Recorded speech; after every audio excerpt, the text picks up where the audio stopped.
नमः संस्कृताय संस्कृत मित्राणि। मैं पंकज दुबे आपको संस्कृत पढ़ाता हूँ। आरवीएस क्लासेस द परीक्षा गुरु इसके यूट्यूब चैनल को लाइक और सब्सक्राइब करें। देखिए, संस्कृत पढ़ाने के क्रम में मैंने आपको क्या पढ़ाया। मैंने आपको संस्कृत पढ़ाने के क्रम में संधि क्या है, संधि के टॉपिक को पढ़ा रहा था। संधि के टॉपिक में संधि क्या है इसके विषय में चर्चा कर रहा था। उससे कैसे प्रश्न आते हैं, क्या उसके विशेष तथ्य बनेंगे। देखिए, विशेष तथ्य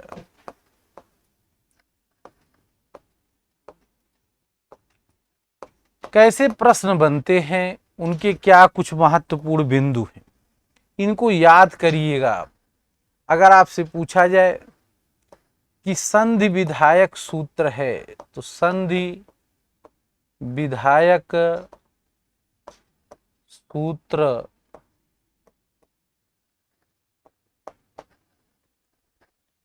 परः सन्निकर्षः संहिता है। संहिता है।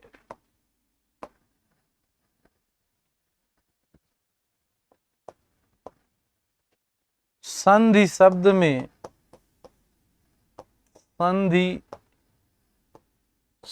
में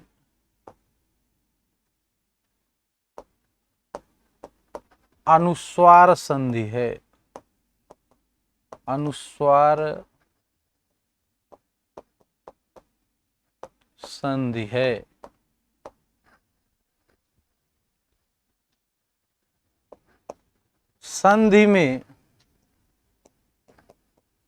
संधि शब्द में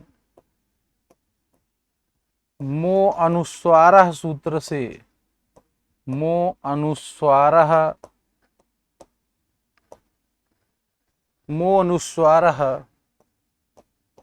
सूत्र से अनुस्वार संधि हुई है। अनुस्वार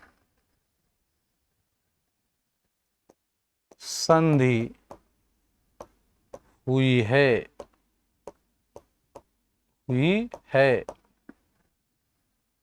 पुनः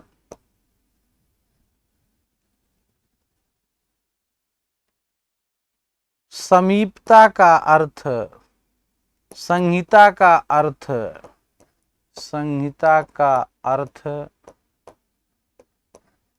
समीपता है। समीपता, निकट, नजदीक है। संहिता संज्ञा विधायक सूत्र, संहिता संज्ञा विधायक सूत्र परः सन्निकर्षः संहिता है। ध्यान दीजिए, जो विशेष तथ्य है मैंने पढ़ाने के क्रम में जो पढ़ाया था आपको, अगर आपसे प्रश्न बन जाए, इन्हीं में से विशेष तथ्य अगर याद होंगे तो आपके प्रश्न गलत नहीं होंगे। अगर आपसे पूछा जाए कि ये बताइए कि संधि विधायक सूत्र क्या है, तो आप बताओगे संधि विधायक सूत्र परः सन्निकर्षः संहिता है। इसी सूत्र से ही संधि का विधान होता है। अगर ये सूत्र ना लगे तो संधि हो ही नहीं सकता। अगर आपसे एक चीज और याद कर लीजिए, संधि में शब्द में कौन सी संधि है, तो देखिए संधि शब्द में अनुस्वार संधि है। अगर कोई प्रश्न बना ले, ये बताओ संधि शब्द में कौन सी संधि है, तो आप बताना संधि शब्द में अनुस्वार संधि। अगर कोई प्रश्न ये बना ले कि ये बताइए संधि शब्द में किस सूत्र से अनुस्वार संधि हुई है? तो संधि शब्द में मो अनुस्वारा सूत्र से। किस सूत्र से? मो अनुस्वारा सूत्र से। मो अनुस्वारा सूत्र से अनुस्वार संधि हुई है। देखिए संहिता, कोई पूछे संहिता का क्या अर्थ होता है? संहिता का अर्थ समीपता होता है, संहिता का अर्थ निकट होता है, संहिता का अर्थ नजदीक होता है। तो अर्थात समीपता के जितने भी प्राय हैं, सन्निधि, निकट, सब संहिता के क्या है? प्राय हैं। अगर पूछा जाए संहिता संज्ञा विधायक सूत्र क्या है, तो ध्यान दीजिए, संहिता संज्ञा विधायक सूत्र परासन्निकर्षा संहिता है। संधि पढ़ने वाले सुधियों को इन विषयों का ज्ञान होना चाहिए, इन महत्वपूर्ण तथ्यों को जानना चाहिए।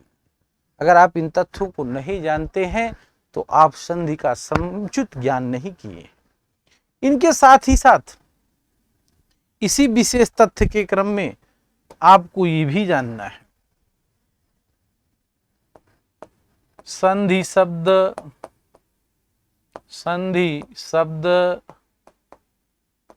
सम प्लस धा प्लस की के योग से बना है, के योग से बना है।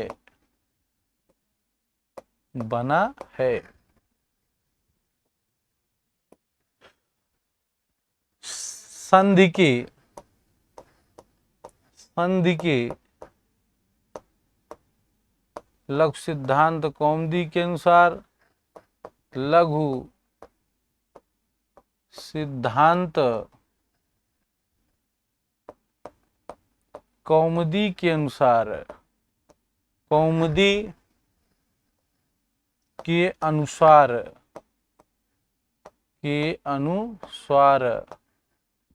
5 भेद हैं, 5 भेद हैं।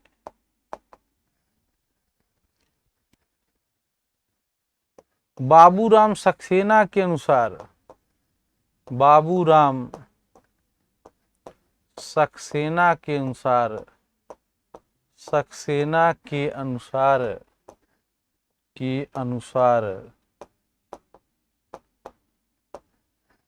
संधि के 3 भेद हैं, 3 भेद हैं।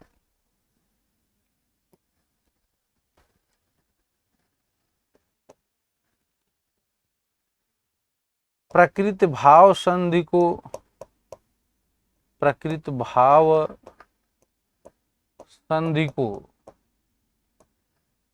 को स्वर संधि में मिला दिया गया है, मिला दिया गया है, मिला दिया गया है। अगला लिखिए, सत्व संधि को, सत्व संधि को, सत्व संधि को व्यंजन संधि में, व्यंजन संधि में, व्यंजन संधि में मिला दिया गया है।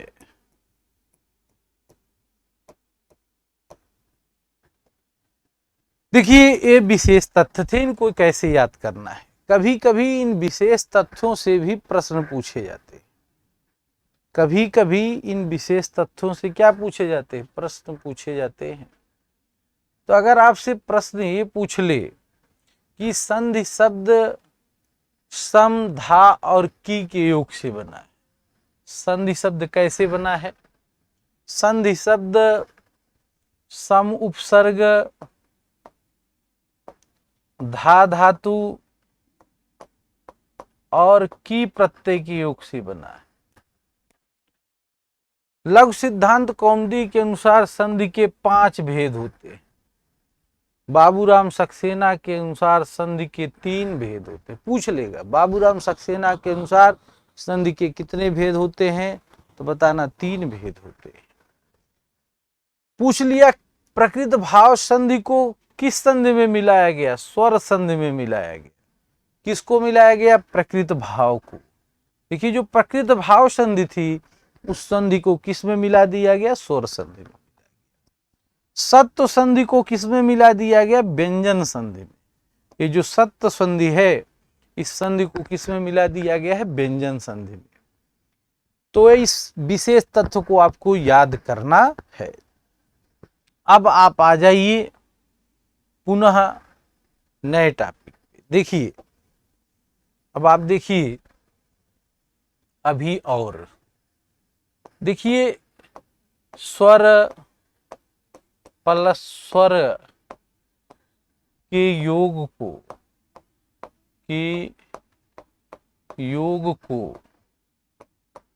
स्वर संधि कहते हैं। स्वर संधि कहते हैं। जब स्वर और स्वर वर्ण मिल जाए तो उसके योग को कौन सी संधि कहते हैं, स्वर संधि। स्वर प्लस स्वर मिले, योग हो, योग के साथ कोई परिवर्तन ना हो, कोई परिवर्तन ना हो तो उसे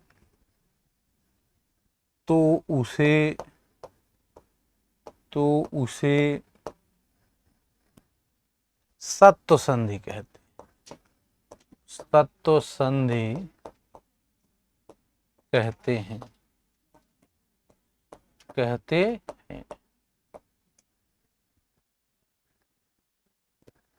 व्यंजन तथा व्यंजन के योग को, व्यंजन प्लस व्यंजन के योग को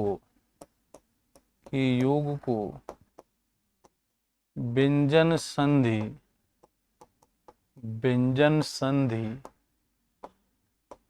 कहते हैं।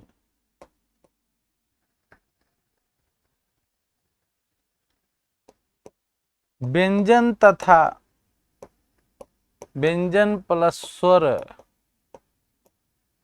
के योग को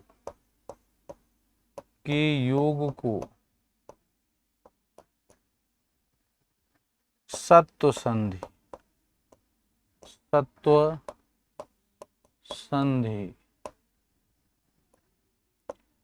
कहते हैं।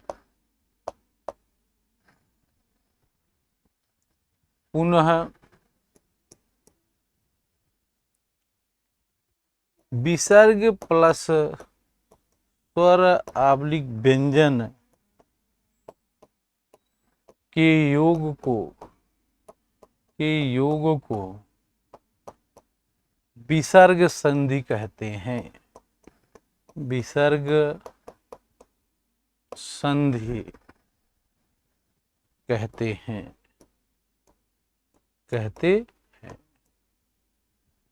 तो आपको ध्यान देना है, अगर आपसे प्रश्न बन जाए कि ये चीजें याद करना है। देखिए जब स्वर और स्वर का योग होता है, जब स्वर तथा स्वर वर्ण मिल जाए, ये सब विशेष तथ्य हैं, इनसे प्रश्न बनते हैं। जब स्वर और स्वर वर्ण मिल जाए, कभी प्रश्न बन जाए तो उस संधि को कौन सी संधि कहते हैं, तब उसे स्वर संधि कहते हैं। अगर प्रश्न बन जाए जब स्वर और स्वर वर्ण मिलते तो उस संधि को हम कौन सी संधि कहते हैं, तब आप बताना। जब स्वर और स्वर वर्ण मिलते हैं तब उसे हम स्वर संधि कहते हैं। पुनः स्वर और स्वर वर्ण मिलें, उनके साथ कोई परिवर्तन ना हो तो उस संधि को हम प्रकृत भाव उस संधि को हम प्रकृति भाव,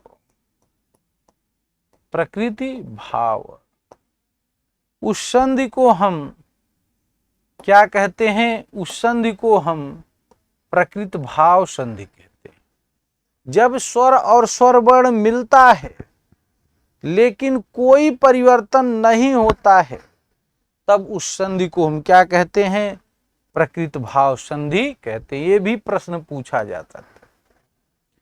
व्यंजन प्लस व्यंजन का योग हो, जब व्यंजन और व्यंजन वर्ण मिलते हैं, कौन कौन से? व्यंजन और व्यंजन, तब उस संधि को हम क्या कहते हैं? व्यंजन संधि कहते हैं। ये भी याद कर लेना। जब व्यंजन और व्यंजन वर्ण मिले उसे क्या कहते हैं? व्यंजन।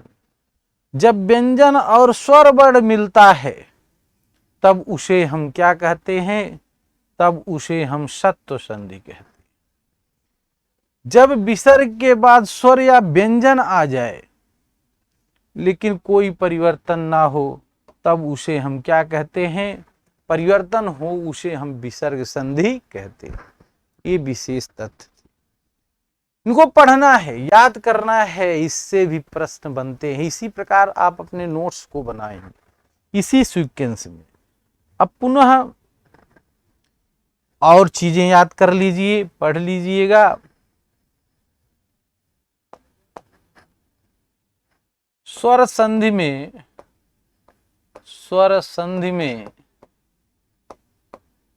बाबूराम सक्सेना ने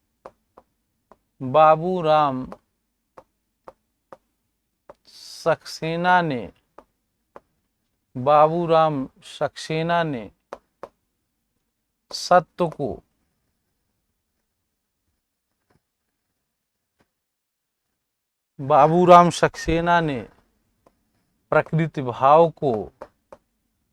प्रकृति भाव को मिला दिया है। प्रकृति भाव को मिला दिया है। अगर आपसे पूछा जाए स्वर संधि में बाबूराम सक्सेना ने किस संधि को मिला दिया, प्रश्न बन जाए स्वर संधि में बाबूराम सक्सेना ने किस संधि को मिला दिया, तो बाबूराम सक्सेना ने स्वर संधि में प्रकृत भाव को मिलाया है। एक चीज और याद कर ली,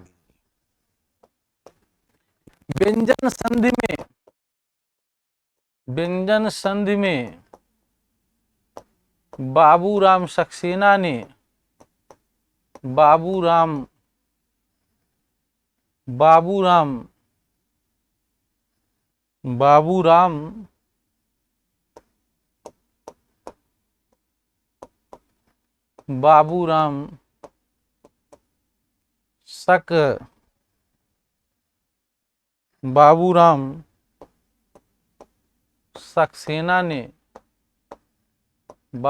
सक्सेना ने सत्व संधि को मिला दिया। सत्व संधि को मिला दिया।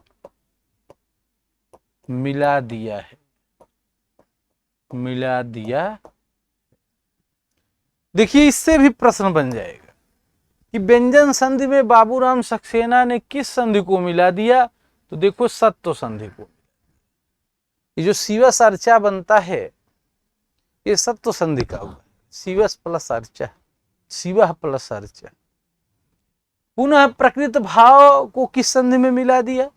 प्रकृत भाव को स्वर संधि में मिला दिया। ये तो आपकी विशेष तथ्य थे। इन विशेष तथ्यों को आपको याद करना है।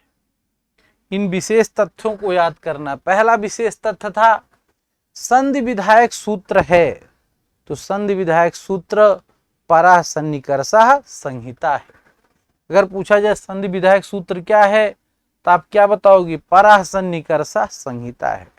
जहां पर वर्णों में अत्यंत सन्निधि पाई जाती है, समीपता पाई जाती है, सन्निकटता पाई जाती है, उसी को हम संहिता कहते हैं। संहिता का अर्थ होता है नजदीक, निकट, सन्निधि। संधि शब्द में कौन सी संधि? देखिए संधि शब्द में अनुस्वार संधि। देखिए दोस्तों, कौन सी संधि? अनुस्वार संधि। लेकिन अनुस्वार संधि में किस सूत्र से हुआ है? तो संधि शब्द में अनुस्वार संधि किस सूत्र से हुआ है?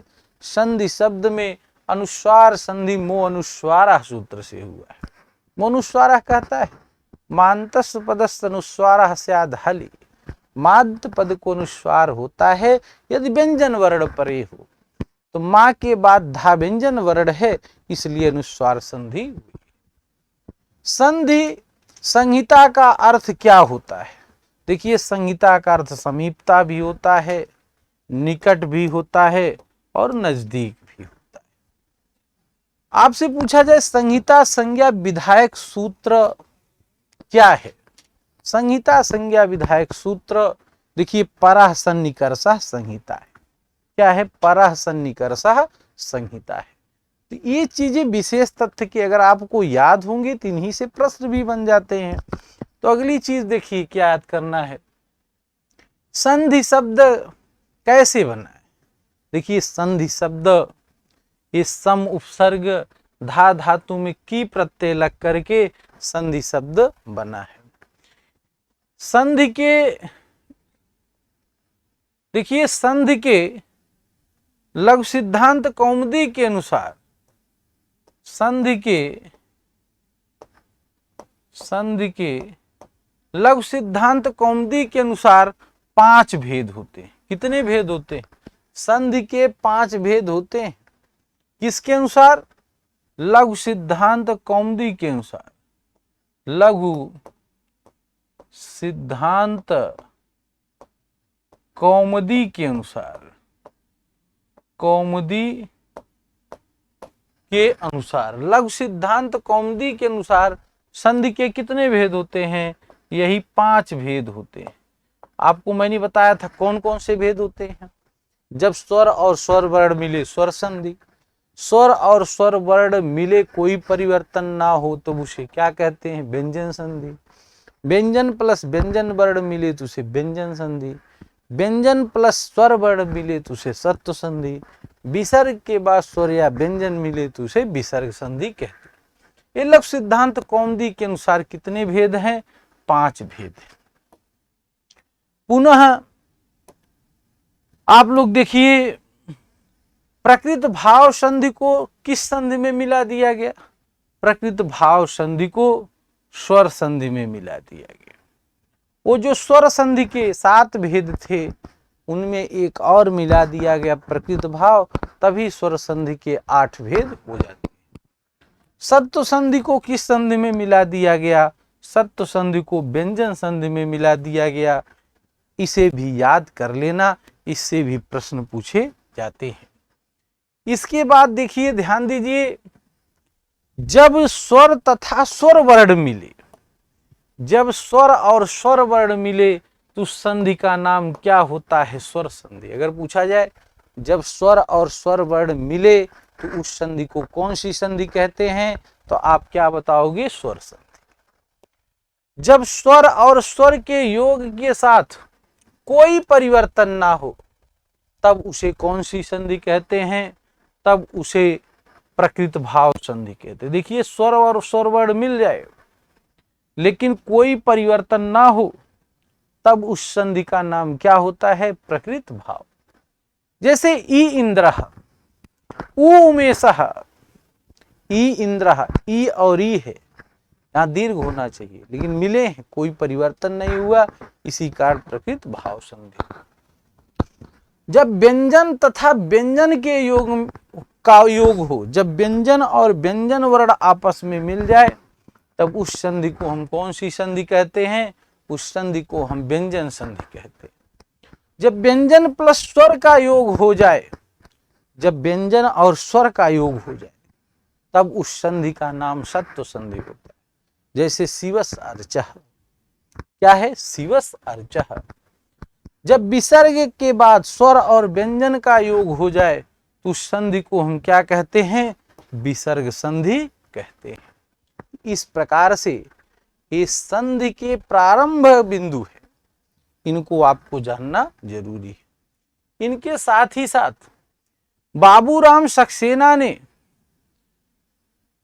प्रकृत भाव को मिला। स्वर संधि में बाबूराम सक्सेना ने, अगर आपसे ये पूछा जाए कि किस संधि में बाबूराम सक्सेना ने प्रकृत भाव को मिलाया, तो स्वर संधि में बाबूराम सक्सेना ने प्रकृत भाव को मिला दिया है। व्यंजन संधि में अगर पूछा जाए सत्व संधि को किस संधि में मिला दिया, तो सत्व संधि को व्यंजन संधि में बाबूराम सक्सेना ने मिला दिया। किस संधि में मिलाया है? व्यंजन संधि। अगर आपसे पूछा जाए संधि किसे कहते हैं, संधि का अर्थ जोड़ होता है। क्या होता है? जोड़। जैसे सुधि प्लस उपास्य। अब यहां पर इस ई में और इस ऊ में ही योग। संधि का अर्थ होता है जोड़। तो यह जैसे सुधि उपास्य है, तो सुधि उपास्य में ये जो सुधि उपास्य शब्द है, इस सुधि उपास्य में इस ई और ऊ के बीच में ही जोड़ होगा, दूसरे के बीच में जोड़ नहीं होता है। इसी को हम क्या कहते हैं? संधि कहते हैं। दूसरी चीज विच्छेद।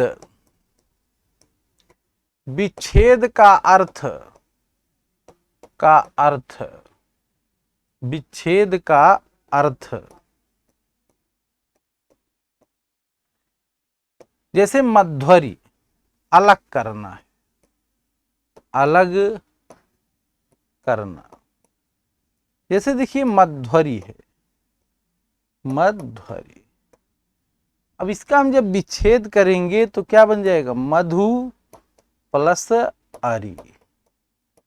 ये तो विच्छेद हो। लेकिन अगर आपसे ये पूछा जाए कि वर्ण विच्छेद किसे कहते हैं? वर्ण विच्छेद, वर्ण विच्छेद। देखिए वर्ण विच्छेद भी जानना चाहिए। वर्णों को अलग करना, वर्णों को अलग करना, अलग करना, इसी को हम क्या कहते हैं? वर्ण विच्छेद कहते हैं। जैसे देखिए राम लिखा है, उदाहरण देखिए, जैसे राम लिखा है, इस राम को हम अलग करके लिख सकते हैं।